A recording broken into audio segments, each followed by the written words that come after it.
Hello again. So the next video, I just want to show you the correct angulations for the PID, and I'm going to use my trusty water bottle again. So this would be obviously correct for our XCP holders. You want to make sure that your PID is completely in line with that ring. That's going to be your best bet for most of the time. If your PID, like mine does at work, has a little bit of a bounce back when I'm working on the client's left-hand side, it will sometimes bounce back to about here. And that's okay, just as long as the PID is still completely parallel, because it's the paralleling technique. Not only does the film need to be parallel to the teeth, but the PID needs to be parallel to the ring. So that will be fine because the central ray is still going directly through that ring. So even if you get a little bit of a bounce back and you can't get it perfectly flush to the ring, it's going to work out just fine for you. Okay.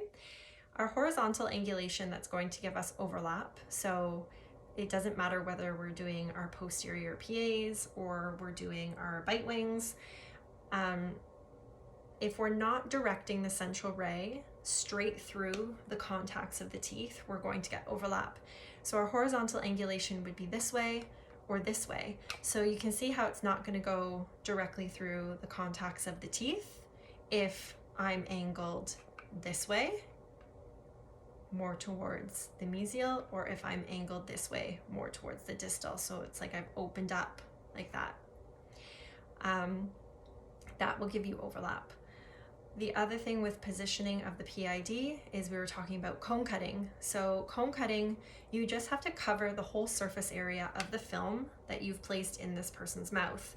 So the ring and the rod makes it that much easier because we're just aiming that central ray straight through the PID.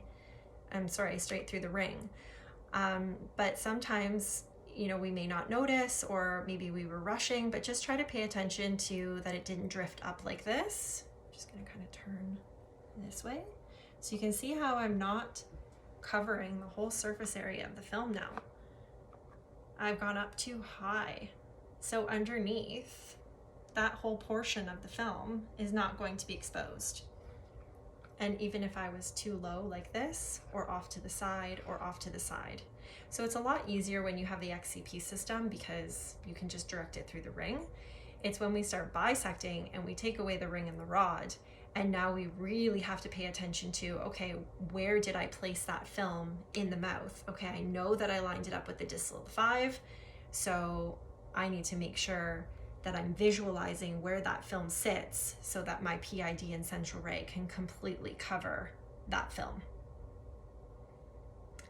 Okay, great. Thank you.